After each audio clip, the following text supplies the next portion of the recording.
क्या होने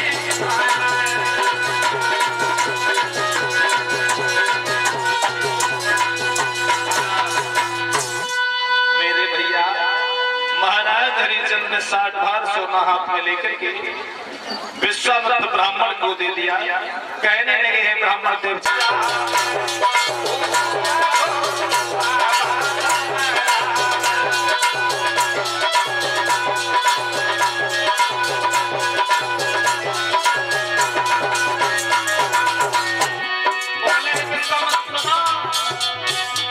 अरे जो कोई है नारी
ऐसा देखेंगे प्रजा को उससे तुम्हें कोई लेन देन नहीं है।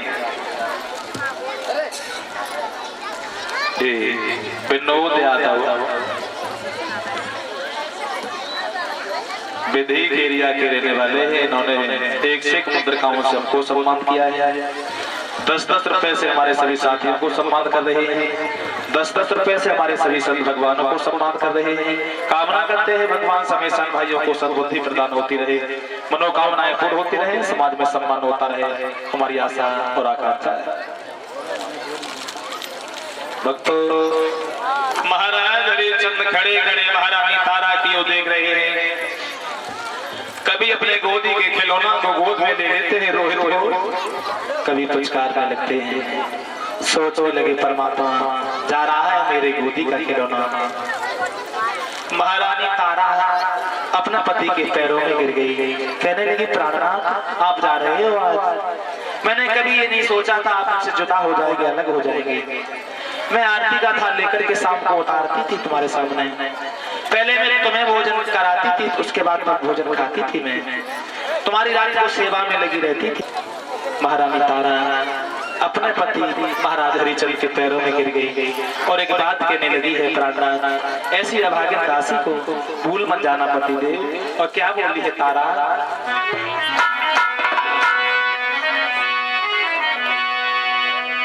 कि मोई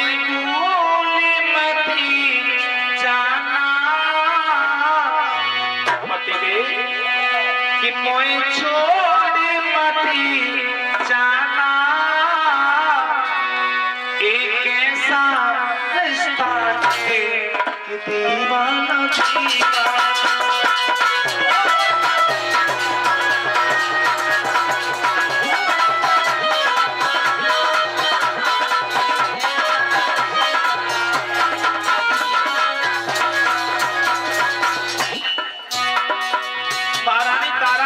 पति रे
जोड़ करके एक बात और कही है स्वामी पति देव, मेरी बार बार विनती है, तुमसे निवेदन है,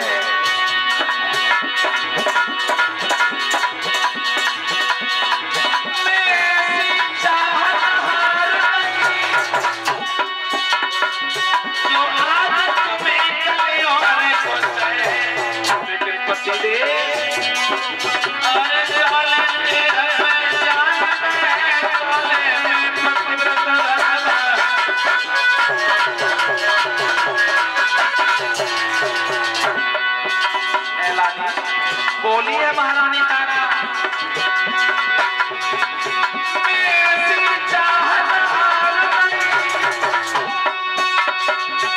जो आज तुम्हें कल और कुछ अरे जो लेते हैं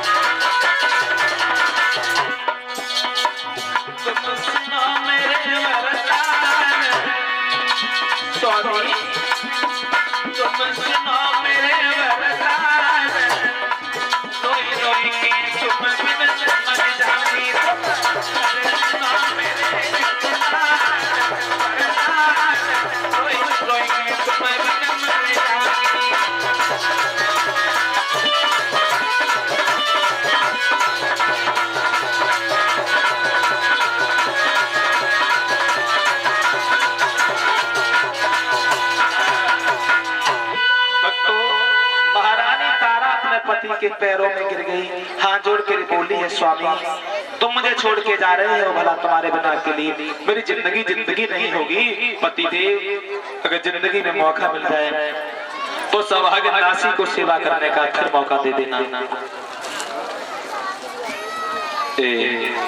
21 रुपए एक टीन डालडा की लायक सिंह विधि खेरिया के रहने वाले हैं। 21 रुपए एक टीन डालडा की गजराज सिंह बेटा की ओर महारानी तारा खड़ी रह गई, अपने पति के ओर देखती रहती है। जब तक महाराज हरिचंद्र की परछाई दिखाई दी तब तक तारा खड़ी रही। हरिचंद्र लौट के देखते हैं, तारा भी लौट के देखती है, एक दूसरे देखते रहे, तब तक भक्तों लौट के ऐसे देखते रहे। जब महाराज हरिचंद्र आंखों से ओझल हो गए, तारा की आंखों से जब नहीं देखे तो तारा एकदम झपट के मूर्छा खा करके जमीन पे गिर गई और कहने लगी है अपने स्वामी हरिचंद्र से। तारा बोली है पति देव सुनते जा मेरी एक बार चलते समय। तो तारा क्या बोली है अपने पति से,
भगत की बलिहारी भैया।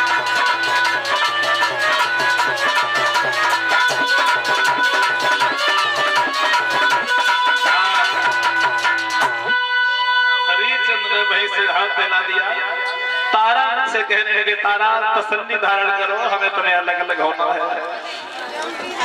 जैसे भोजन खाने के लिए बैठ गए, वही कपटी विश्वामित्र कभी कुत्ते का रूप बना करके, कभी बिल्ली का भेष बना करके, कभी भिखारी बन के आ जाते, आवाज लगाते, अरे हम भूखे हैं, कई दिन हो गए हम मरे जा रहे हैं, अगर हमारे ऊपर किसी को दया हो, कोई हो दयालु भक्त हमें भोजन करा दे।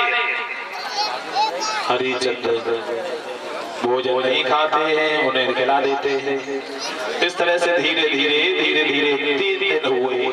हरिचंद्र कहने लगे, बारे प्रभु, साथ ही साथ तूने भी मेरी किस्मत में लिख दिया, मेरे नसीब में भोजन भी नहीं है, मुझे कई दिन हो गए भोजन नहीं मिलता, आज के बाद हम भोजन खाने नहीं जाएंगे। इस तरह से तो लगातार हरिचंद्र को 36 दिन हो गए। 36 दिन हो गए हरिचंद्र को भोजन नहीं मिला, शरीर शिव शिव करके कांटा हो गया। हरिचंद्र के बदन में रास्ता भी चलने की ताकत नहीं रही बंधुओं। हरिचंद्र दिन पर दिन कमजोर होते जाते हैं। उधर महारानी तारा भी जल लेने के लिए उसी घाट पर पहुंच जाती है। महाराज हरिचंद्र भी घड़ा लेकर के उसी घाट पर पहुंच गए बंधुओं। काफी देर हो गई, जोर लगाते लगाते हरिचंद्र को घड़ा नहीं उठा सके। भुजाओं में इतना बल नहीं था, इतनी शक्ति नहीं थी हरिचंद्र के बदन में, तो घड़ा जमीन से सर तक पहुंचा लेते। बैठे हैं, इंतजार कर रहे हैं कोई आ जाए तो हमारा घड़ा से हाथ लगा दे, घड़ा उठ जाए। काफी देर हो गई, काफी समय हो गया, कोई नहीं आया वहां। थोड़े समय के बाद महारानी तारा उसी घाट पर आ गई। तारा की और पीछे मुड़ के हरिचंद्र ने देखा है। हरिचंद्र कहने लगे, तारा तुम भी आ गई? तारा बोली, हाँ पतिदेव मैं भी आ गया, जो काम तुम्हारा है वही काम हमारा है। हरिचंद्र तारा से कहने लगे, तारा एक काम कर दीजिए,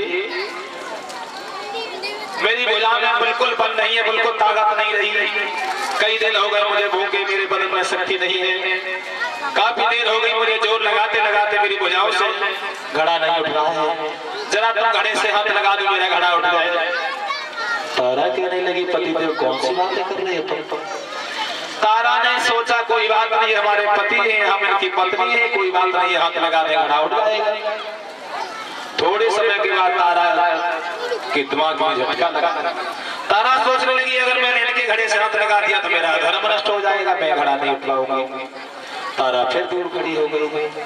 हरिचंद्र बोले, क्या हुआ तारा, क्यों नहीं उठवाती हो घड़ा? तारा कहने लगी, पतिदेव मैं जानती हूँ तुम मेरे पति हो, मैं तुम्हारी पत्नी हूँ, अगर मैं तुम्हारे घड़े से हाथ लगा दिया तो मेरा धर्म नष्ट हो जाएगा। क्यों? तुम्हारा घड़ा मेहतर का है, मेरा घड़ा एक ब्राह्मण का है। हरिचंद्र हाथ जोड़ करके बोले, तारा मेरे ऊपर रहम करो, दया करो, मेरा मालिक ऐसा है, मुझे अगर देर हो गई मुझे जिंदा नहीं छोड़ेगा, मार मार के मुझे बहुत दुख देगा। तो हरिचंद्र कहने लगे हैं तारा से, हे भद्रे तारा सुनो मेरी बात। तो क्या बोले सत्यवादी राजा हरिचंद्र बंधु?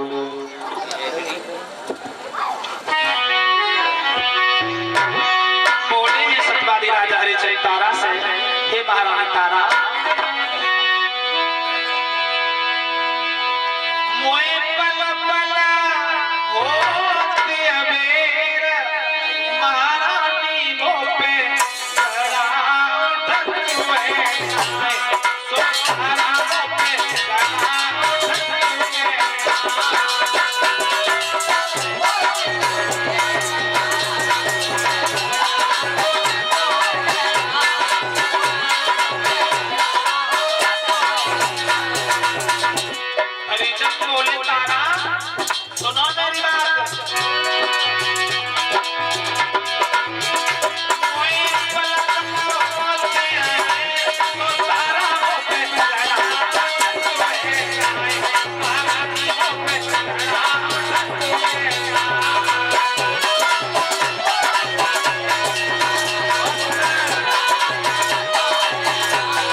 नाना माती से कहा है, हाथ जोड़ करके महाराज हरिचंद बोले, तारा अरे तुम नहीं जानती हो मैं तुम्हारा पति हूँ, तुम मेरी पत्नी हो। बोलते नहीं आया तारा, मेरी बिना आज्ञा के तुम कोई काम नहीं करती थी, मेरे बिना के तुम आगे कदम नहीं बढ़ाती थी, लेकिन आज मेरा घड़ा नहीं उठवाती हो तुम। कि गहरे में धस जाओ तो घड़ा उठ जाएगो, उतने के सहारो पानी को लग जाएगो। तुम थोड़े जरा जल के अंदर चले जाओ, जल के अंदर चले जाओगे तुम्हारा घड़ा थोड़ा सारा जल का मिल जाएगा, थोड़ा सारा तुम्हारी भुजाओं का मिल जाएगा, जरूर उठ जाएगा। हरिचंद बोले, तारा मैंने ये भी उपाय करके आजमा लिया, लेकिन घड़ा नहीं उठता है, मेरी भुजाओं में बल नहीं है। तारा ने साफ साफ इनकार कर दिया। हरिचंद बार बार हाथ जोड़ के कह रहे हैं, तारा तुम मेरा घड़ा अगर उठवा दोगी तो मेरा भी काम हो जाएगा, तुम्हारा एहसान हो जाएगा, तुम्हारा एहसान सारे जीवन तक तारा नहीं भूलेंगे हम। और बोले सतवादी राजा हरिचंद बंधु,